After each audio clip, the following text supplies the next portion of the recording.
आज का महानगर में आपका स्वागत है। 9 नवंबर शाम के समय तंवर नगर अलमास कॉलोनी परिसर में जितेंद्र अव्हाड की एक प्रचार सभा आयोजित की गई, जिसमें आम आदमी पार्टी के सांसद संजय सिंह भी पहुंचे। काफी जोरदार संजय सिंह का भाषण था। किस प्रकार ये सभा थी वो हम आपको दिखा रहे हैं, देखिए। आपके लोकप्रिय प्रत्याशी जितेंद्र अव्हाड जी,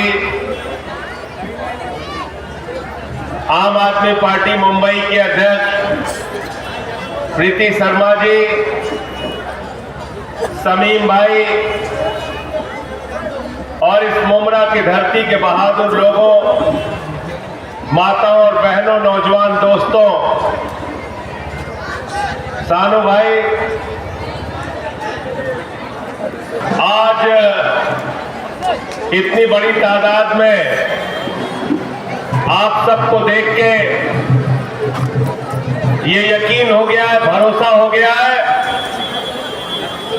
कि जितेंद्र अव्हाड जी पिछली बार 78,000 वोट से जीते थे, इस बार 1 लाख वोट से जीतने जा रहे हैं।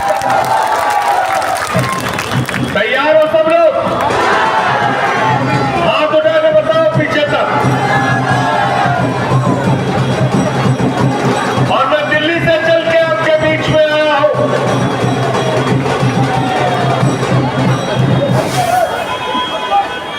दिल्ली से चल के आपके बीच में आया हूं और इसलिए आया हूं कि पूरे हिंदुस्तान में जहां कहीं भी भारतीय जनता पार्टी के खिलाफ लड़ाई होगी, नरेंद्र मोदी के खिलाफ लड़ाई होगी, अमित शाह के खिलाफ लड़ाई होगी, नफरत के खिलाफ लड़ाई होगी, झगड़े के खिलाफ लड़ाई होगी, इस मुल्क का अमन बिगाड़ने वालों के खिलाफ लड़ाई होगी। संजय सिंह सीना तान के आपके साथ खड़ा होगा। इस विश्वास को दिलाने के लिए आपके बीच में आया।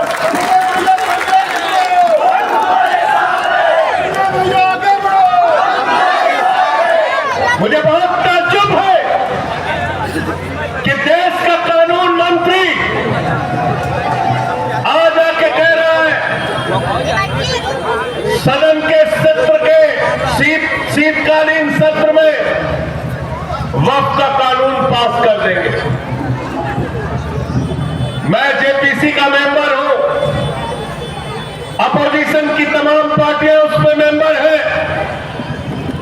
अरे अभी तो बिल के ऊपर मिनिस्ट्री की जो रिपोर्ट है उस पर चर्चा शुरू नहीं हुई।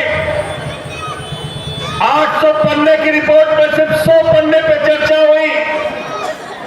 अभी हमारी सरकार के प्रतिनिधि नहीं आए, बहुत सारे लोगों ने अपनी बात अभी कही नहीं। और देश का कानून मंत्री अगर ऐसी बात कह रहा है तो देश के संविधान के साथ कानून मंत्री गद्दारी कर रहा है, लोकतंत्र के साथ गद्दारी कर रहा है, उसको कहने का हक नहीं। जेपीसी पार्लियामेंट ने बनाई है और पार्लियामेंट की रिपोर्ट के बगैर कोई भी कानून पास नहीं हो सकता। अभी जेपीसी की रिपोर्ट बनी नहीं है, उसके पहले अगर कानून पास करने की कोशिश करेंगे तो उसका पुरजोर विरोध करने का काम हम लोग करेंगे। अभी टूर हो रहा था, उसका बहिष्कार किया। थोड़ी देर बंद करा दो भाई। साथियों, दोस्तों, कहां से शुरू करें और कहां खत्म करें?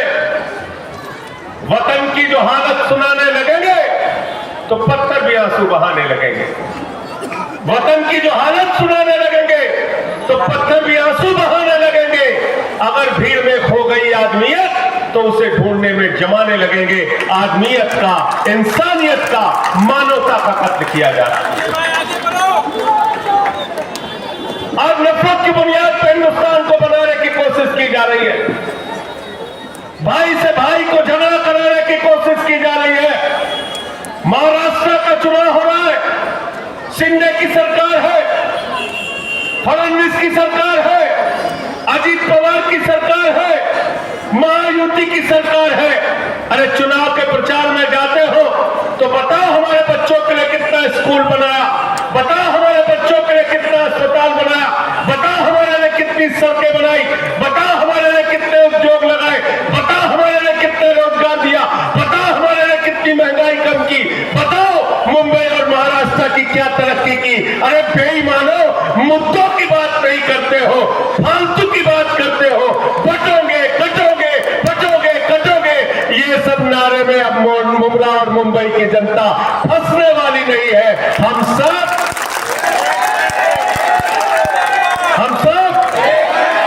हिंदू मुस्लिम सिख ईसाई,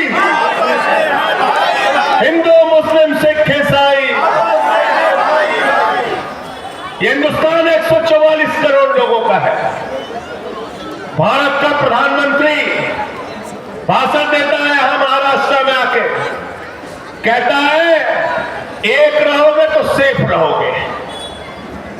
मैंने कहा मोदी जी 10 साल से तुम घास छील रहे हो क्या भाई? अगर 10 साल के बाद भी हम सेफ नहीं है तो अपने प्रधानमंत्री के पद से इस्तीफा दे दो, तुमको प्रधानमंत्री रहने का अधिकार नहीं। गलत तो नहीं कह रहा हूं? गलत तो नहीं कह रहा हूं? अरे 10 साल हो गए तुमको, और 10 साल के बाद भी अगर हम सेफ नहीं है तो प्रधानमंत्री यहां का घास छील रहा है, उसको इस्तीफा देके बैठ जाना चाहिए, उसको प्रधानमंत्री रहने का अधिकार। मुद्दे की बात नहीं करते।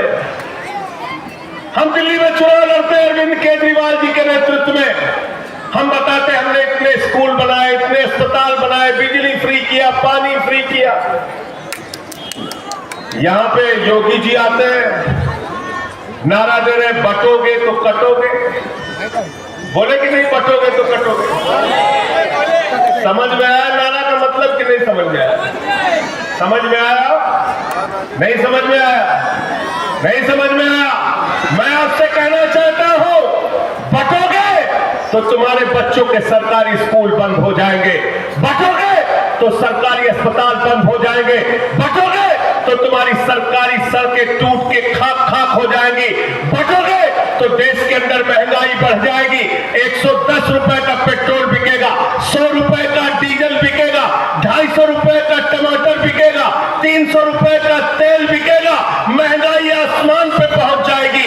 बटोगे तो भारत की सेना 4 साल के ठेके पे रख दी जाएगी, अग्निवीर की योजना लाई जाएगी। बटोगे तो नफरत की बुनियाद पर हिंदुस्तान को बांटा जाएगा। बटोगे तो याद रखना आपके बच्चों का मुस्तकबिल खराब हो जाएगा। महाराष्ट्र के अंदर उद्योग धंधे गुजरात में चले जाएंगे। बटोगे तो आपका रोजगार खत्म होगा, किसान आत्महत्याएं करने के लिए मजबूर होगा। इसलिए मैं कहना चाहता हूं, न बटिए न कटिए, मिलके भाजपा को लपटिए।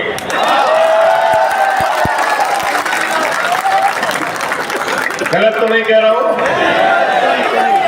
न बटिए न कटिए, मिलके भाजपा को, पीछे तक बोलो, न बटिए न कटिए, मिलके भाजपा को, मिलके भाजपा को रपटिए। रपटना का मतलब समझे थे कि नहीं समझे? सुल्तानपुर वाले हैं कि नहीं है? सुल्तानपुर प्रतापगढ़ बस्ती वाले हैं, आए ना समझे ने? रपटे का मतलब जाना था ना समझे ने? गलत मनई आवे तो पकड़ के शब्द में रपट ले। रपटे का है कि नहीं रपटे का है बताओ? तो न बटिए न कटिए और मिलके भाजपा को। और दूसरा मैं क्या कहता हूं भारतीय जनता पार्टी को, भारतीय जनता पार्टी को मैं कहता हूं भारतीय जेब कतरा पार्टी। भारतीय जेब कतरा पार्टी, जेब काटने वालों की पार्टी। महंगाई देश के अंदर बढ़ाया, नोटबंदी लगा के आपकी जिंदगी को बर्बाद किया, आप लाइनों में खड़े रहे, 100 से ज्यादा लोग मर गए। किसानों के 3 काले कानून लाए, 750 किसानों ने अपनी शहादत दी। भारत का प्रधानमंत्री इस देश की जनता से झूठ बोलने का काम करता है। एक बार प्रधानमंत्री ने कहा मोदी जी को वोट दे दो, 2 करोड़ नौकरी देंगे, झूठ बोला। फिर बोले ऐसा काला धन लाएंगे, इतना काला धन लाएंगे, इतना काला धन लाएंगे कि हर आदमी के खाते में कितना जमा हो जाएगा? कितना जमा होगा? सबको याद है, कोई भूला नहीं समीम भाई। 15 लाख आ गए, 15 पैसे भी नहीं आए। 15 पैसे भी नहीं आए। किसानों को कहा, भाइयों और बहनों किसानों, आपका हम आमदनी दोगुना कर देंगे, फसल का दाम दोगुना कर देंगे। किसानों से झूठ बोला। माताओं बहनों से कहा महंगाई कम कर देंगे, देश के नौजवानों से कहा रोजगार देंगे। हर चीज झूठ बोलने का काम किया। झूठ बोलने में भारत के प्रधानमंत्री को महारत हासिल है। मैं तो मोदी जी के बारे में कहता हूं, अगर हिंदुस्तान के अंदर किसी नेता के पास गंजे को कंघी बेचने का हुनर है तो उसका नाम है नरेंद्र मोदी। गंजे को भी कंघी बेच देते हैं प्रधानमंत्री जी, गंजे को भी कंघी बेच देते हैं, कुछ भी बोल देते हैं। हमारे खलीलाबाद में गए तो कहने लगे संत कबीर, बाबा गोरखनाथ और गुरु नानक देव जी एक साथ बैठ के मीटिंग करते थे। पता चला उनके जीवन काल में 100 साल का अंतर है। फिर कहने लगे नाली के गैस से चाय बना लीजिए आप लोग, सब नाली के गैस से चाय बनाने लगे। फिर कहने लगे भारत की आबादी 600 करोड़ है, वहां से हम जीत के आते हैं। कुछ भी भारत के प्रधानमंत्री बोल देते हैं। तो मैं तो ये कहता हूं कि मोदी जी और उनकी पार्टी का नाम है भारतीय झूठा पार्टी, और दूसरा काम ये करते देश में झगड़ा कराने का काम। झगड़ा कराने का काम। झगड़ा क्यों कराते हैं? क्योंकि इनके पास कुछ बताने के लिए नहीं है। ये नहीं बता सकते हिंदुस्तान में कितना रोजगार दिया, नहीं बता सकते किसानों के लिए क्या किया, नौजवानों के लिए क्या किया। आज महाराष्ट्र के अंदर सबसे ज्यादा नौजवान आत्महत्या कर रहा है, किसान आत्महत्या कर रहा है। आज माहौल खराब करने का काम इस चुनाव के अंदर किया जा रहा है, नफरत की बातें इस चुनाव के अंदर किया जा रहा है। और देश के प्रधानमंत्री नफरत की भाषा बोलते हैं। कभी कहते हैं भैंस चुरा के ले जाएंगे, कभी कहते हैं मंगलसूत्र चुरा के ले जाएंगे, कभी कहते हैं रोटी चुरा के ले जाएंगे। अभी हद कर दी, प्रधानमंत्री ने कहने लगे बेटी चुरा के ले जाए। मैं पूछना चाहता हूं नरेंद्र मोदी जी, अगर आप इतने कायर प्रधानमंत्री हो कि आपके रहते हुए बेटी चुरा के ले जाएंगे, तो प्रधानमंत्री के पद से इस्तीफा दे दो, तुमको प्रधानमंत्री के पद पे रहने का अधिकार नहीं।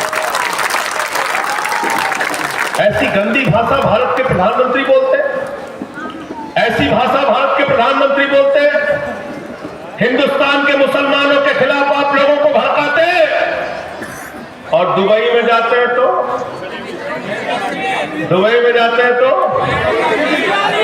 देखिए ना, शाहरुख खान भी ऐसे फिल्मों में नहीं मिलता होगा गले हीरोइन से जैसे मोदी जी मिलते हैं शेखों से।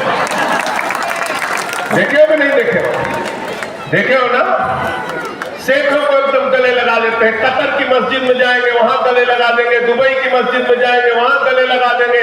क्यों लगाते हैं गले? कभी सोचा आपने? क्योंकि वहां पर नरेंद्र मोदी के भतीजे जय शाह का धंधा चलता है। धंधा चलता है। जहां धंधा चलेगा वहां धर्म पीछे है, और हिंदुस्तान में मुसलमानों के खिलाफ भड़काना है। मैं तो कहता हूं मोदी जी, कतर के मुसलमानों से इतना प्यार है, दुबई के मुसलमानों से इतना प्यार है, थोड़ा इससे समीम से भी प्यार कर लो, इसको भी गले लगा लो। कभी यहां भी मस्जिद में घूम के आ जाओ। ये नफरत की बातें बंद करो, इससे कुछ भी हासिल होने वाला नहीं है। और इस्लाम, मुसलमान, मैं कहना चाहता हूं मुसलमान अगर डरता है तो सिर्फ खुदा से डरता है, ऊपर वाले से डरता है। उसको डराने की कोशिश करता है, उसको डराने की कोशिश मत करना।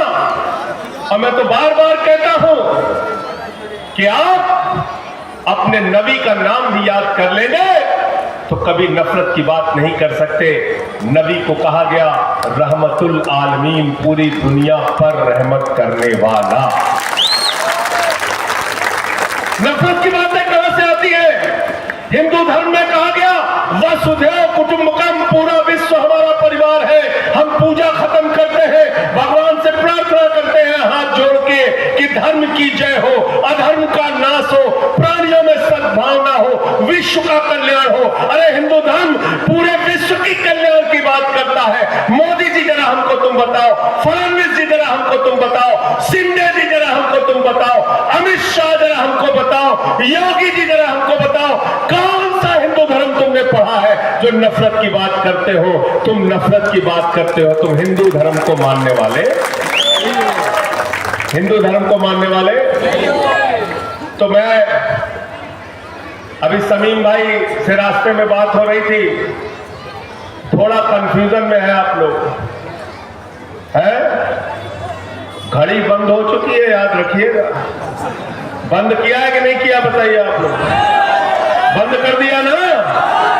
तुतारी को ध्यान में रखना, तुतारी को ध्यान में रखना।